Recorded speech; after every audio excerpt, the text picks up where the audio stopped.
품성의 진보를 위한 방법 오늘 할 차례지요. 품성의 진보를 위한 방법 몇 페이지입니까?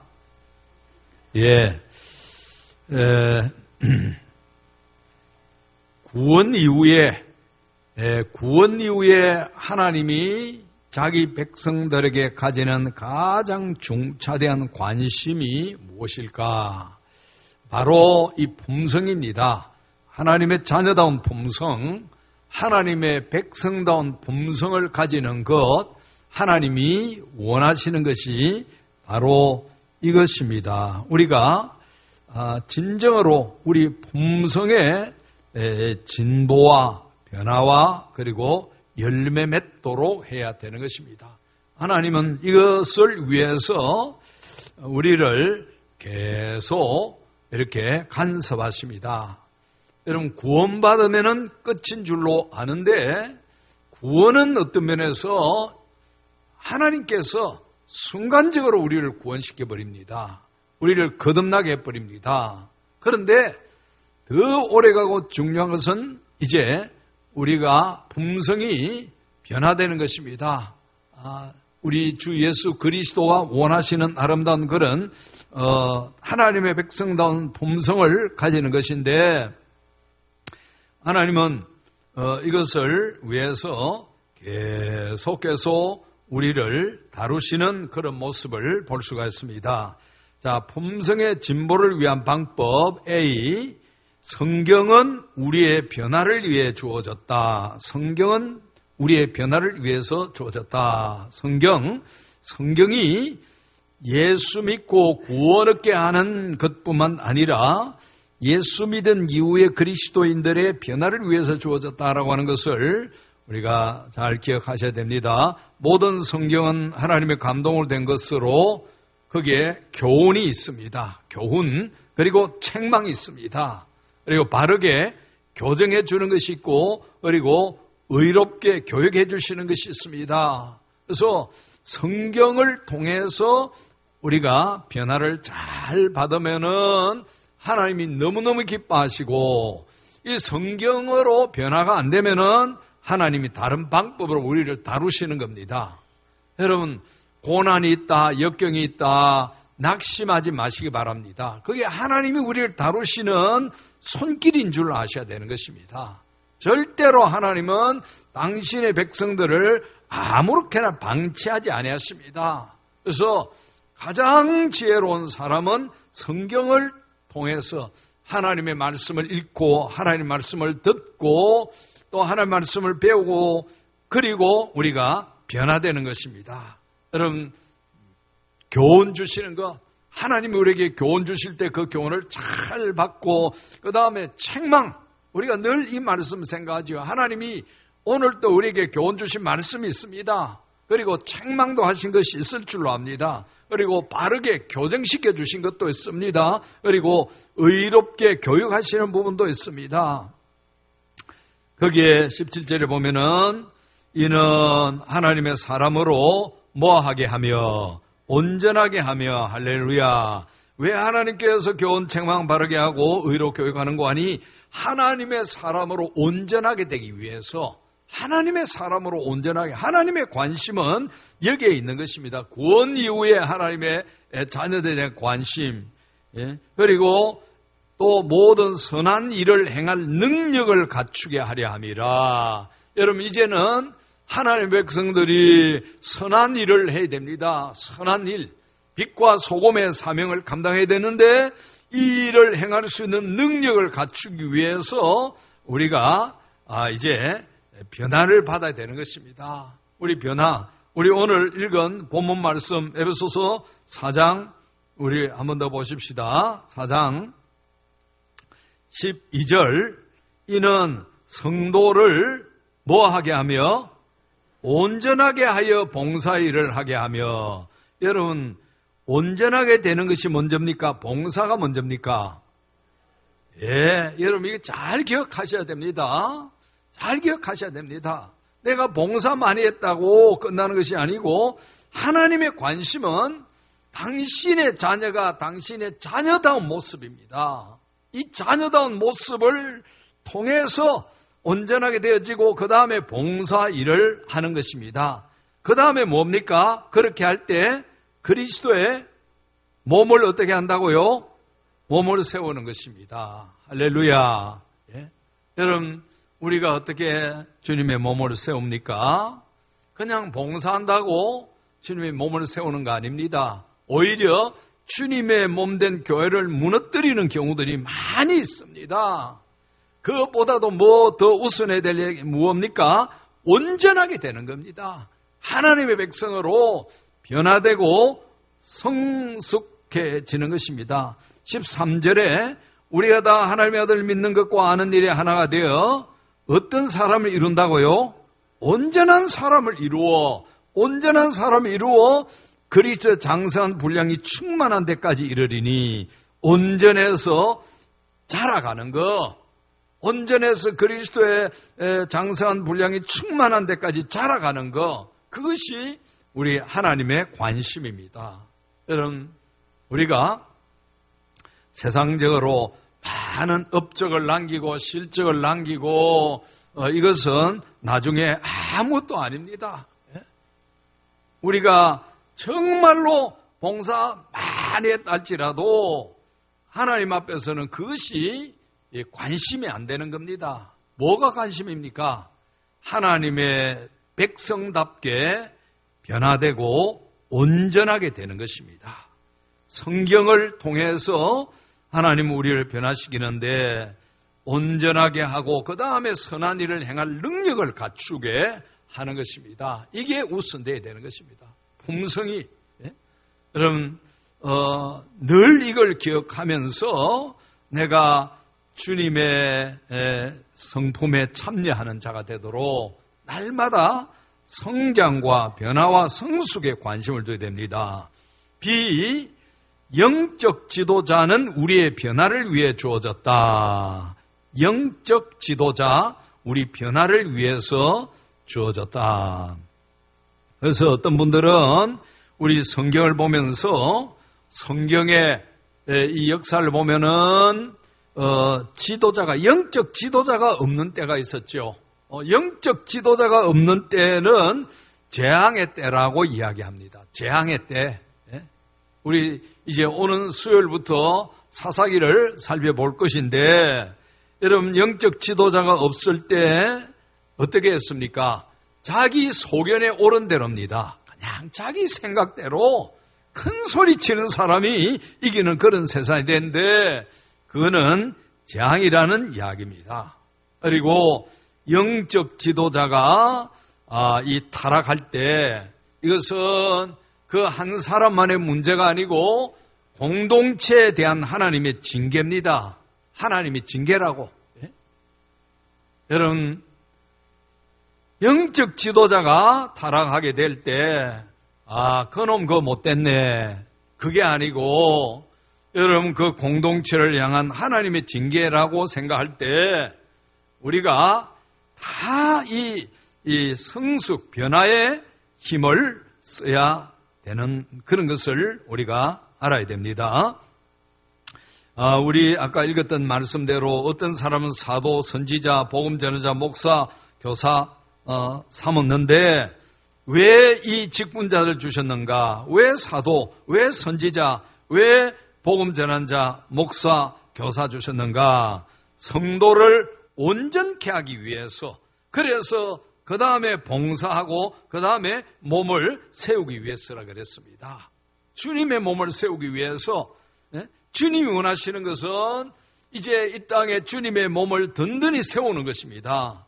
이 일을 위해서 제일 먼저는 성도를 온전케 하시는 것입니다. 옆에 있는 분에게 온전하게 되어서 주님의 몸을 세우십시다. 그렇게 한번 해보세요.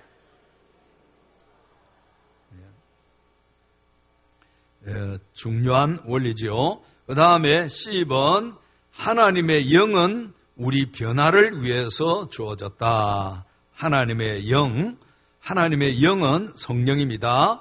거기에 내가 이르노니 너희는 성령을 따라 행하라. 그리하면 육체 욕심을 이루지 아니하리라. 오직 성령의 열매는 사랑과 희락과 화평과 오래 참음과 자비와 양성과 충성 우리 등등 성령의 열매가 나오죠. 또한 우리가 성령으로 살면 또한 성령으로 행할지니라. 그래서 여기에 하나님의 영, 그래서 변화와 성숙의 주체는 성령 하나님이십니다. 성령 하나님. 그래서 우리가 성령 하나님을 따라 어떻게 행하느냐, 그게 우리 성장, 변화, 성숙과 관련이 있습니다. 하나님께서 감동 주실 때 거기에 순종해야 되는데 우리는 잘 그렇게 하지 못합니다. 내가 원하는 쪽으로 따라가지 성령이 감동하시는 대로 우리가 살아가기가 어려운 것입니다. 그 다음에 D번, 성도는 우리의 변화를 위해 주어졌다. 성도. 여러분, 내가 좋아하는 성도만 아니고 우리 교회 공동체 안에는 내가 원하지 않는 성도도 있습니다. 이런 것은 우리 변화를 위해서 주어진 것이다는 것을 알아야 됩니다. 우리 북해도 청어 그 이야기 알지요? 이 북해에서 나는 이 청어를 어떻게 영국까지 싱싱하게 이렇게 옮기느냐.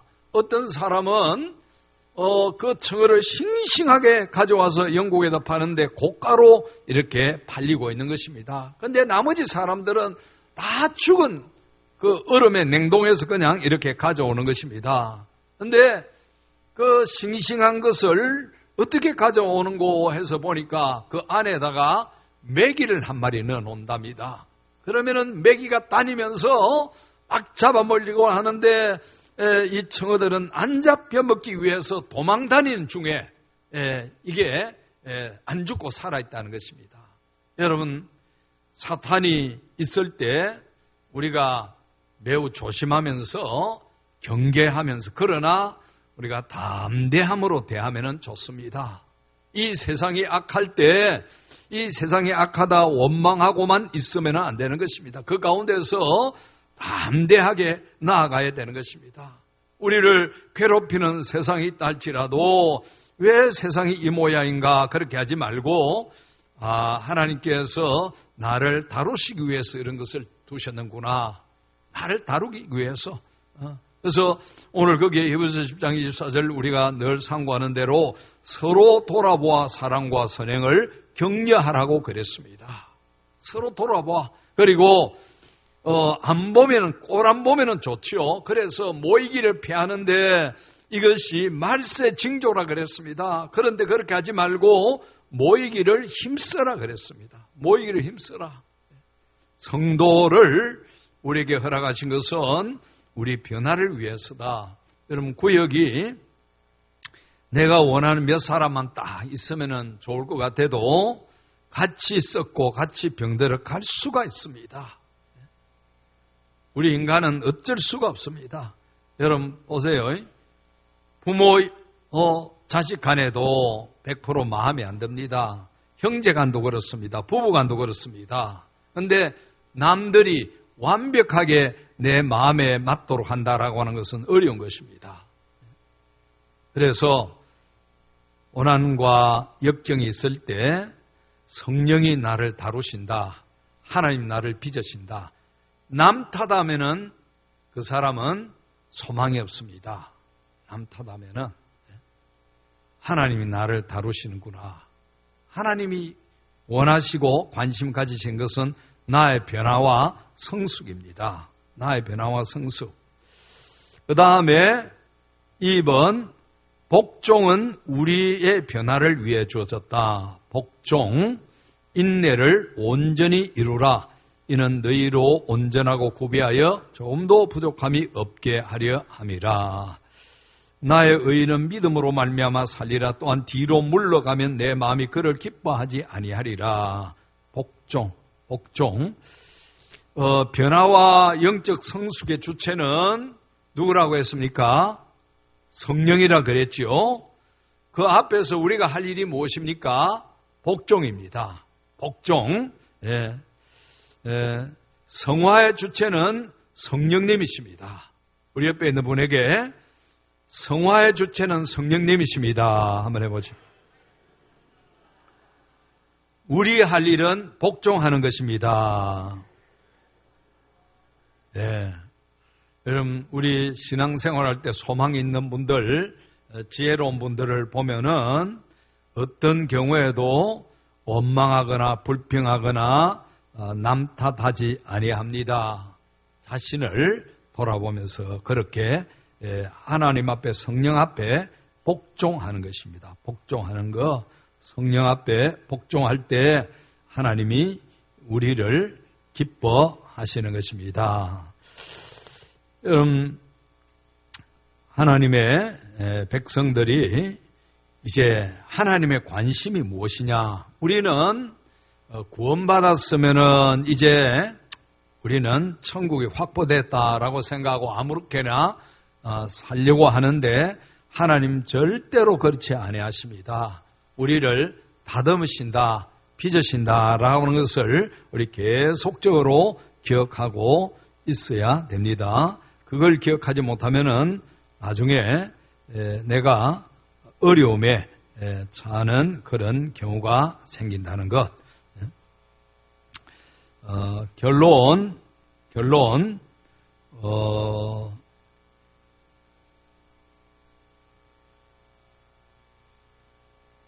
땅의 티끌 가운데에서 자는 자 중에 많은 사람이 깨어나 영생을 받는 자도 있겠고 수치를 당하여서 영원히 부끄러움을 당할 자도 있을 것이며 지혜 있는 자는 궁창의 빛과 같이 빛날 것이요 많은 사람을 옳은 대로 돌아오게 하는 자는 별과 같이 영원토록 비치리라.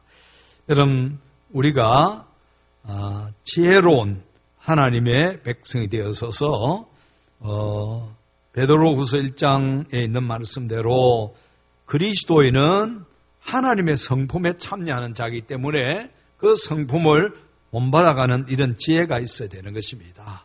주님의 성품을 본받아가는 자. 어떤 부부가 살았습니다. 그런데 이 남자가 한가닥 하는 사람이기 때문에 아내에게 폭력도 행하고 말도 함부로 해댑니다. 이 아내가 젊은 날에 얼마나 눈물을 흘리면서 그렇게 지냈는데 그럴 때마다 속으로 무슨 말을 했는고 하니 까불지 마세요. 까불지 마세요. 속으로 말은 하지 못하고 까불지 마세요. 언제나 그 힘이 있는 것 아닙니다. 그렇게 했답니다. 우리 실제적으로 좀 그렇게 하죠. 그 나는 좋게 말해서 그런데 우리 성도님들은 그런 분들이 없는데 세상 사람들은 까불지 마라 이놈아. 니도 힘 없어질 때 두고 보자. 그렇게 이야기를 하지요. 그런데 이분들이 70이 가까이 되니까 남자가 막 힘도 잃어버리고 또 몸에 병도 오는 겁니다. 다니는데 보니까 여전히 말은 험하고 나가면은 동네 사람들의 욕도 먹고 없고 또 지프도 반쯤 내려가지고 다니면서 동네 우살을 다 하는 겁니다. 이제 그러나 여자는 나이가 들수록 생생해져 가면서 남자는 집을 지키고 아내는 온 곳에 다 돌아다니는 것입니다. 근데 나갈 때 뭐라고 하는 거 하니 까불지 마라 하고 나간다며. 까불지 마라. 까불지 마라 하는 것은 이 남편이 지금 어리뻥뻥합니다. 나이가 많아. 가스 조심해라. 까불지 마라. 불 조심해라. 까불지 지퍼 조심해라. 어디나 반쯤 흘러내리고 다니지 말고 말 조심해라. 마지막 점심은 라면으로 때우라. 갈 때, 나갈 때, 이제는 대놓고 까불지 마라. 그럼 알았다. 잘 갔다 온나. 여러분, 우리가 변화 안 되면은 내가 고생합니다. 하나님 당신의 자녀들이 이 하나님의 영광을 이제 드러내고 하나님의 뜻을 이 땅에 드러내야 되는데 하나님의 자녀가 성숙하고 변화 안 되면 하나님 계속 만지십니다. 계속 만지십니다. 그럴 때 지혜로운 자, 나중에 하나님의 그 칭찬을 받을 자는 하나님이 나를 다루시는구나. 하나님 앞에서 자신을 잘 돌아보면은 그것이 얼마나 큰 은혜가 되는지 모릅니다. 자, 우리 이제 개인화 보십시다. 개인화. 보이지 않지만 우리의 내부에서 끊임없이 활동하고 변화하는 영적 생활은 놀랍도록 복잡한 것이다. 그리고 영적 생활의 그 어느 부분도 품성의 문제처럼 복잡한 것은 없다. 당신은 이 세상에 있는 모든 그리스도인들과 함께 똑같은 품성을 향하여 나아가고 있다. 바로 그리스도의 품성이다. 당신은 우리가 공부한 프로필 가운데서 자신을 발견했는가? 그리스도의 성품으로 우리가 닮아가야 된다. 주님의 목적이 그것이다는 이야기입니다. 다음에 나오는 진단 목록은 모든 것을 확실히 해두는데 도움이 되도록 준비됐다. 그 목록을 따라가는 동안 세상이 보지 못하는 참 당신은 어떤 사람인지 묵상해 보라. 첫째는 만일 당신이 삶에서 그리스도를 아직 영접하지 않았다면 당신은 분명히 부패한으로 묘사된 이정표에서 자신을 발견하게 되어질 것이다. 당신은 하나님의 일에 공감을 느끼지 못하며 오히려 그분과 그분이 원하는 것에 대해 적대감을 느낄 수 있다. 거기에 이정표 중에서 거듭나지 못한 사람, 부패한 사람이라고 그랬죠. 하나님의 일에 대해서 공감이 안 가는 겁니다. 하나님의 나라, 천국, 주의 영광 그래도 꼭 남의 이야기하는 것처럼 들리고 때로는 적대감이 마음에서 막 일어나는 겁니다. 그러면은 아직도 부패한 상태 단계에 있다라고 하는 그런 이야기입니다.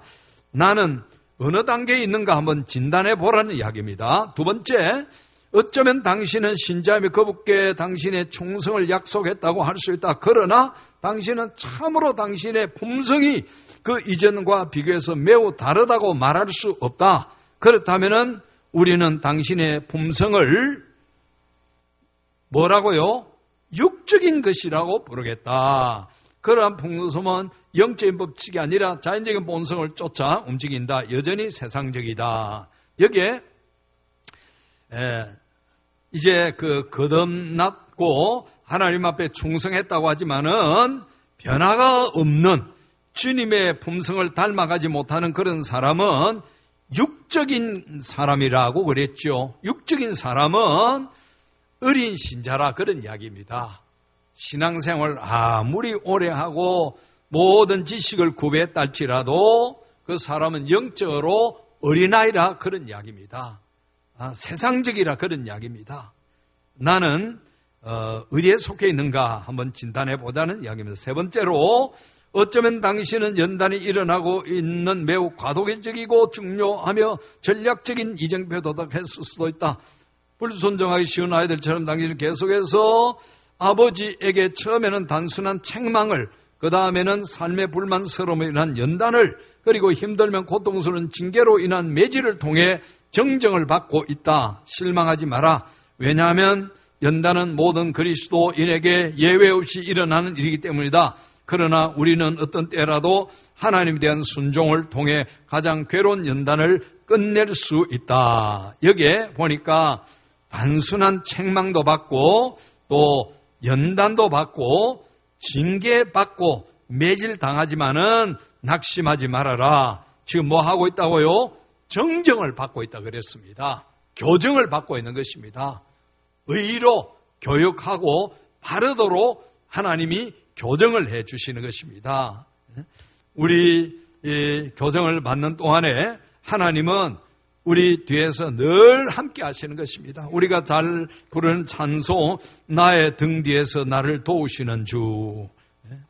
우리가 이 찬양을 볼 때 우리 이 품성을 위하여 주님이 연단하실 때 우리가 그 하나님 앞에서 믿음으로 바로 쓰려고 애쓰고 노력할 때 주님 우리를 버리시지 아니하시고 새 힘을 주시고 도와주시는 것입니다. 나의 등 뒤에서 이 찬양을 한번 드리십시다. 얼마나 좋은 찬양입니까? 우리가 연단을 받을 때 이렇게 때로는 단순한 책망 그리고 연단 징계 때로는 매질 받습니다. 이때에도 우리는 낙심하지 아니하도록 나의 등 뒤에서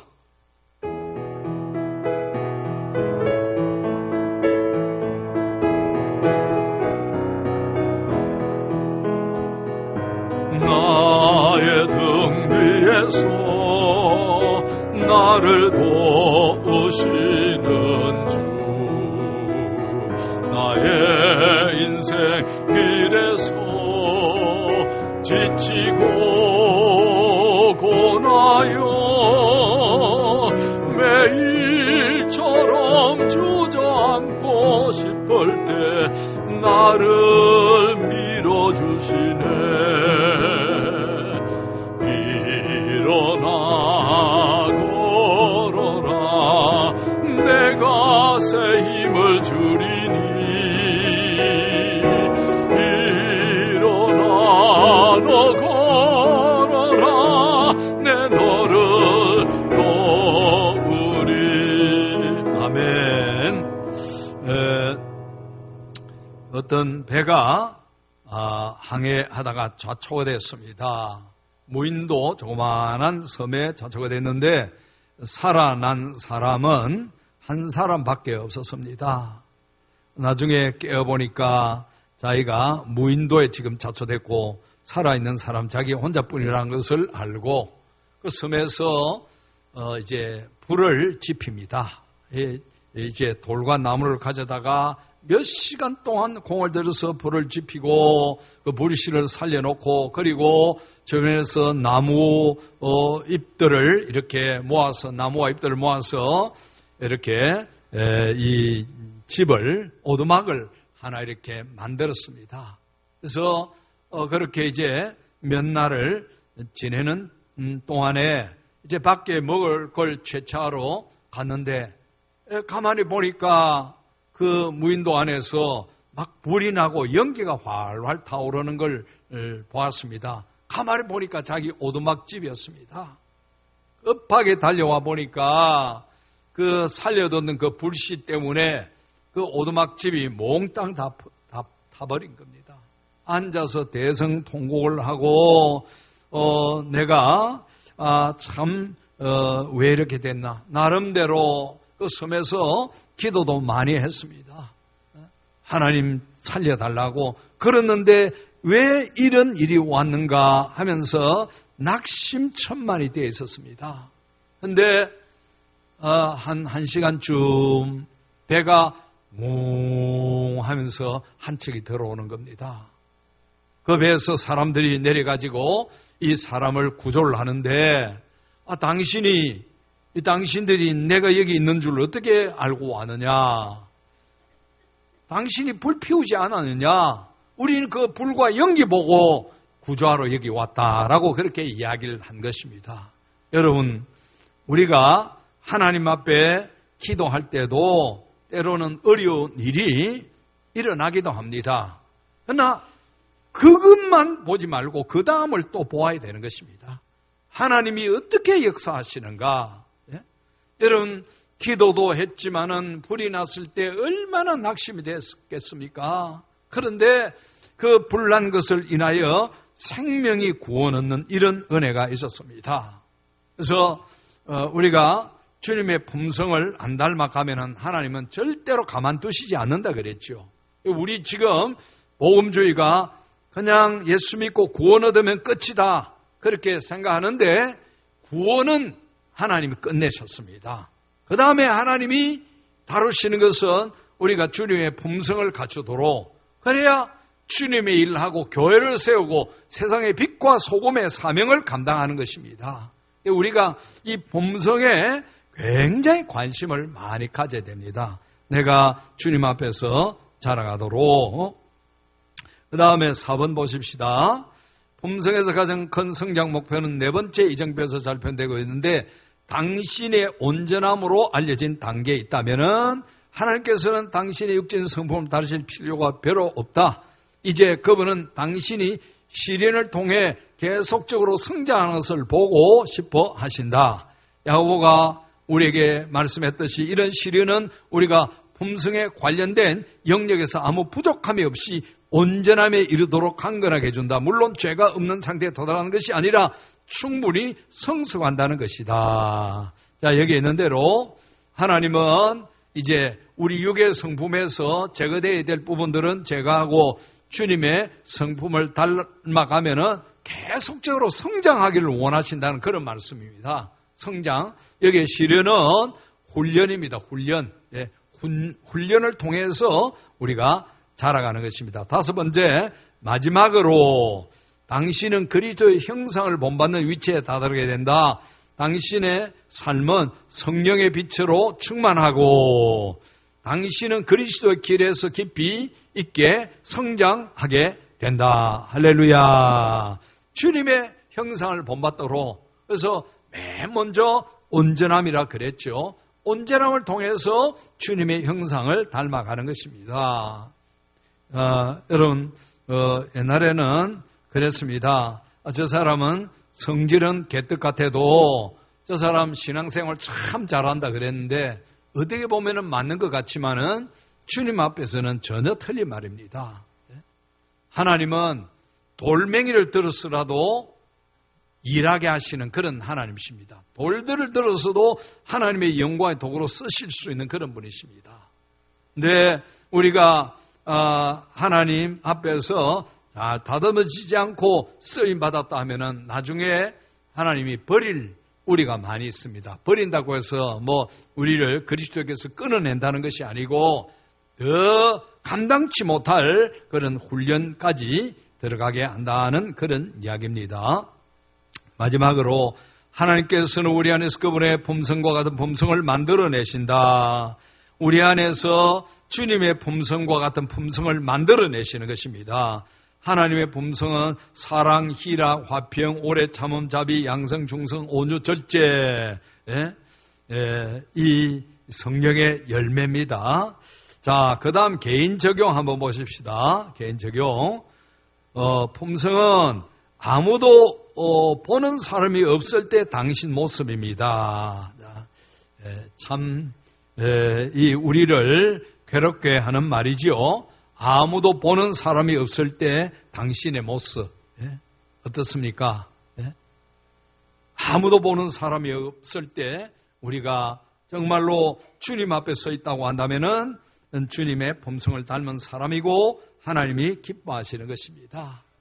사람 앞에서는 하는 척 했다가 사람이 없으면은 본래 성품 나온다면은 아직도 주님의 온전한 성품에 참여하지 못한 것이다.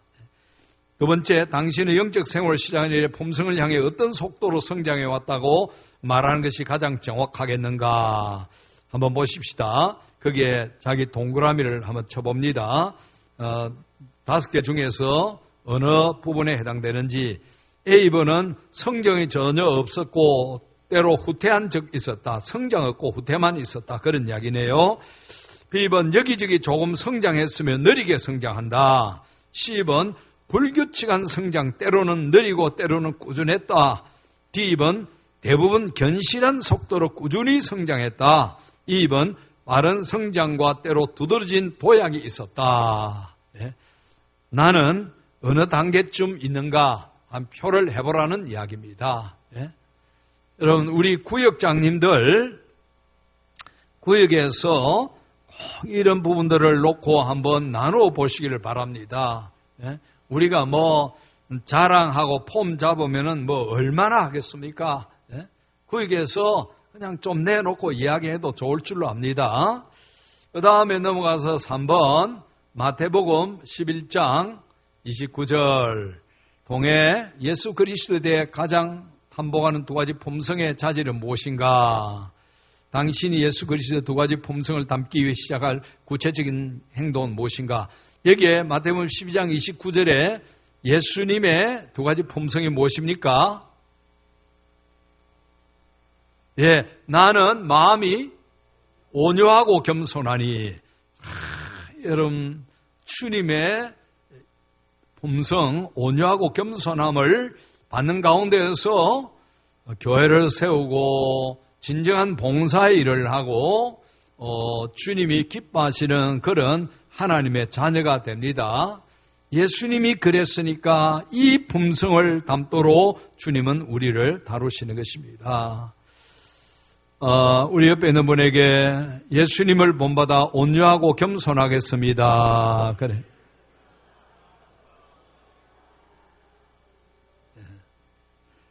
어렵죠? 예, 얼마나 어려운지 모릅니다. 4번, 영적 성장의 7단계 품성에 대해서 배우고 난 후 당신은 이 시점에서 당신의 품성을 향한 진보에 대해 어떻게 느끼는가? 그것도 한번 표를 해보시길 바랍니다. 나는 품성을 향해 성장하고 싶지 않다고 강하게 느낀다. 나는 뒤로 물러나려고 한다. 이런 분은 없겠지요. 예. 지금 성장하고 싶지도 않고 나는 뒤로 물러가고 싶다. 이런 분은 없을 것이고, B번 나는 이 문제에 대해 많이 생각하고 싶지 않다. 그저 가끔씩 생각하면 된다. 그냥 내 원하는 뜻대로 살고 싶다. 그런 이야기입니다. 이 사사시대와 같습니다. 자기 소견에 옳은 대로 하나님의 말씀도 왕도 또 주의 종들 선지자 제사장도 필요 없습니다. 자기 소견에 옳은 대로. C번 나는 이 문제에 대해 더 생각하고 싶다. 하지만 어떤 행동을 취할 준비는 되지 않았다. D번 나는 이 문제에 대해 주의 깊게 생각하고 있다. 그리고 확실한 진보를 나타내고 싶다. 2번 나는 품성에서 많이 성장하기를 원한다. 그리고 곧 약진할 것이다. 여기에 5가지 중에서 어디에 해당되는지 한번 표를 해 보시기를 바랍니다. 5번. 여러분, 이 5가지 중에 표하신 분 있습니까? 아이고, 할렐루야, 감사합니다. 5번째, 당신의 품성이 온전해지기를 위해 버려야 할 것과 취해야 될 구체적인 행동을 쓰고 결단의 기도문을 작성하라. 내가 온전해지기 위해서 취할 것 하나, 버릴 것 하나, 그걸 쓰고 그리고 결단의 기도문을 작성하는 것입니다. 이걸 한번 해보시기를 바랍니다. 그룹 토의가 있지요. 1번, 당신은 품성의 5가지 이정표 중 어느 것이 당신의 현재 품성 개발 상태를 가장 잘 나타낸다고 느끼는가? 당신은 그 이정표를 왜 택했는지 나눠보라. 거기에 5가지 이정표가 있었죠. 그 5가지 이정표 중에서 이 부패한 성품, 육적인 품성, 연단된 성품, 온전한 성품, 이렇게 그 본받는 품성이 이렇게 있는데 왜 그렇게 됐는가? 그 다음 2번 하나님의 모든 자녀는 삶의 여러 순간에 하나님의 뭘 경험한다고요? 단련하심을 경험한다. 여러분 이걸 느낄 수 있어야 됩니다. 어떤 문제든지 주님이 나를 훈련하시고 단련하시는구나. 여러분 하나님이 훈련하실 때는 반드시 그 다음에 좋은 것이 훨씬 좋은 게 예비되어 있습니다. 그런데 우리는 그걸 포기를 못하지요. 그걸 포기를 못하는 겁니다. 종종 말씀드린 대로 막 때로는 이제 여러 가지 막 시련이 올 때 이 고비를 내가 어떻게 믿음으로 잘 감당할까? 이후에 하나님이 어떤 걸 준비하셨을까? 이 믿음을 가지면은 기쁨으로 잘 감당합니다. 그리고 그 이후에 반드시 하나님이 준비한 것이 있습니다. 그걸 누릴 수 있어야 되는 것입니다. 당신의 삶에서 하나님께서 당신의 선택을 기뻐하지 않으셔서 당신을 단련하셨던 것을 당신이 알았던 한 순간을 택하라. 그것을 통해서 무엇을 배웠는지, 하나님이 뭘 나를 단련하셨는가 한번 나누어 보라는 그런 이야기입니다. 여러분, 훈련은 무엇입니까? 불순물을 빼내는 거 아닙니까? 그러니까 우리가 이걸 잘 이해를 해야 됩니다. 그냥 왜 이렇게 나한테는 고난이 오는가? 그러면은 아무 유익이 없습니다.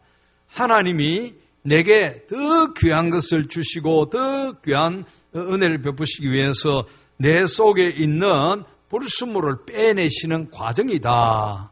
악함, 죄성, 불신앙적인 것, 불순종하는 것, 이 모든 것을 빼내시는 과정이다 생각하면 되는 것입니다. 여러분, 우리 주님이 그런 말씀하셨죠. 제자를 보내시면서 가서 그 집에 평안을 빌라 그랬죠. 여러분, 이거는 굉장히 좋은 신앙 습관입니다. 남의 집에 갈 뿐만 아니라 다른 사람을 위해서 기도해 주는 거. 여러분, 정말 이게 지혜로운 사람입니다. 그러면서 주님이 뭐라고 하셨습니까?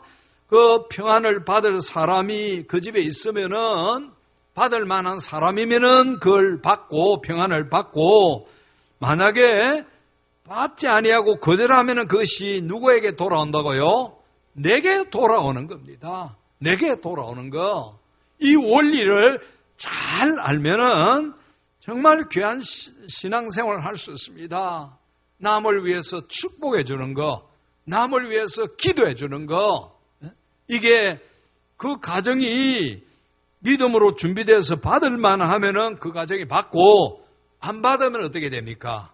다 내게로 돌아오니까 내가 수지 맞는 겁니다. 내가 수지 맞는 거. 뿐만 아닙니다. 그게 온갖 악취나는 더러운 오물, 쓰레기를 담아가지고 이웃집에 줬습니다.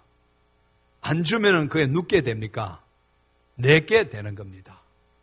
남을 비판하고, 남을 비난하고, 남을 욕했던 거, 그 사람이 안 받으면은 그게 누구게 됩니까? 다 내게 되는 겁니다. 이걸 여러분, 우리가 잘 못하는 겁니다. 우습지 않게 그렇게 했는 것인데, 그걸 깨닫고, 내가 그래서 하나님이 나를 다루시는구나 생각하면 그 사람은 소망이 있는데, 이걸 깨닫지 못하는 사람은 소망이 없습니다. 나는 잘했는데 왜 하나님이 이런 일을 주시는가?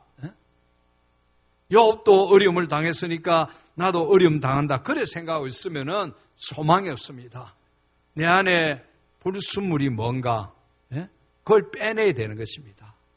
금을 연단하듯이 하나님은 당신의 자녀들을 연단하실 때 불순물 빼내는 작업.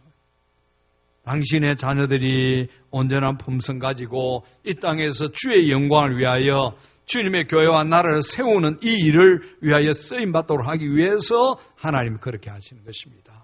제일 어리석은 것은 남을 욕하고 비난하고 비판하고 하는 거.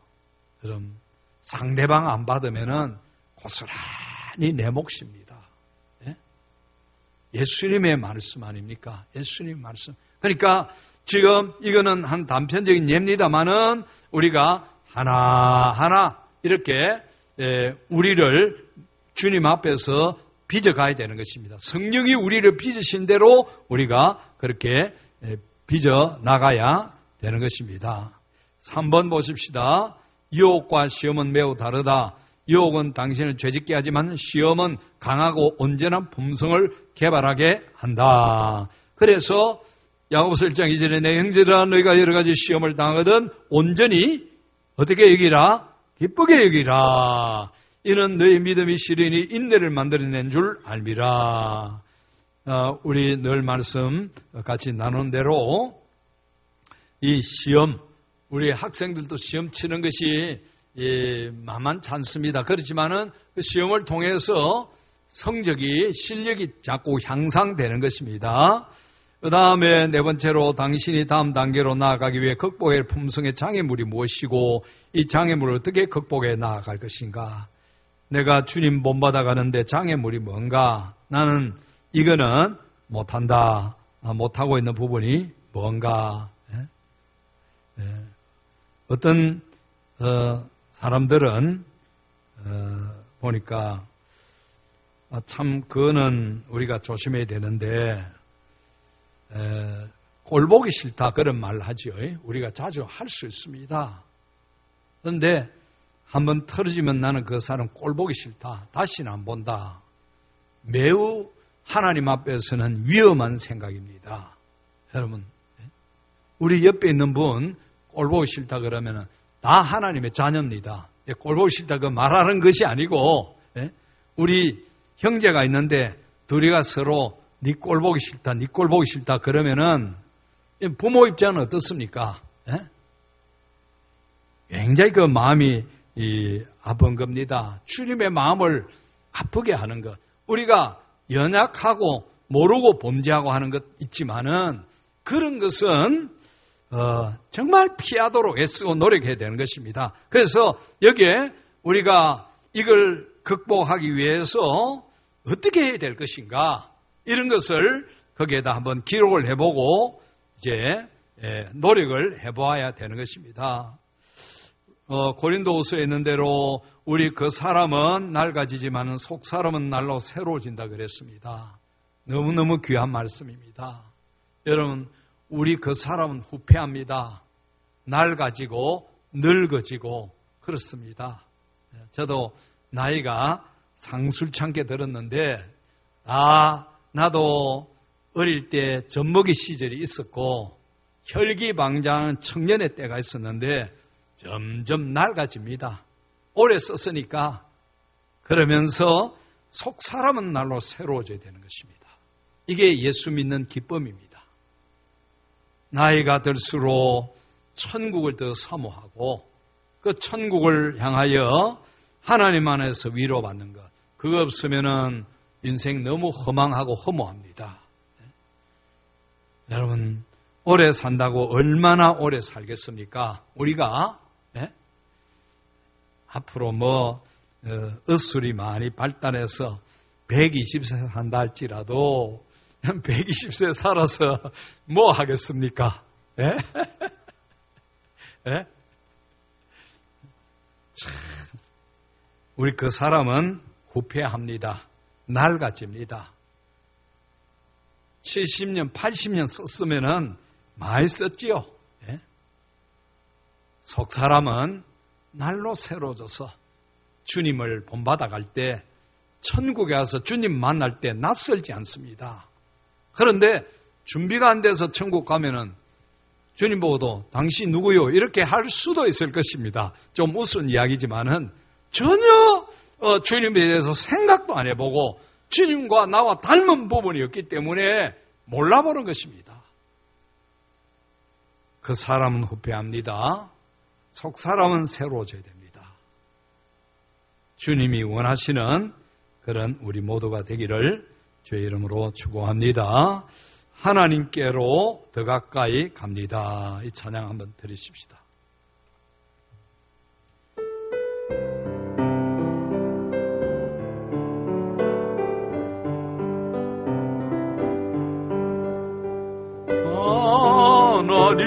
하나님께로 더 가까이 갑니다. 고통 가운데 계신 주님, 변함없는 주님의 크신 사랑, 영원히 주님만을 섬기리. 하나님께로 더 가까이,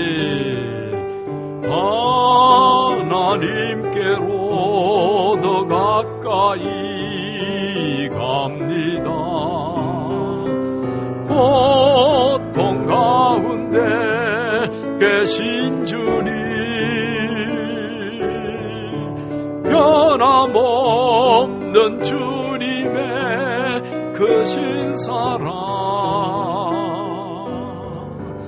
영원히 주님만을 섬기리. 한 번 더 하나님께로 더 가까이, 하나님께로 더 가까이 갑니다. 고통 가운데 계신 주님, 변함없는 주님의 크신 사랑 영원히 주님만을 섬기리.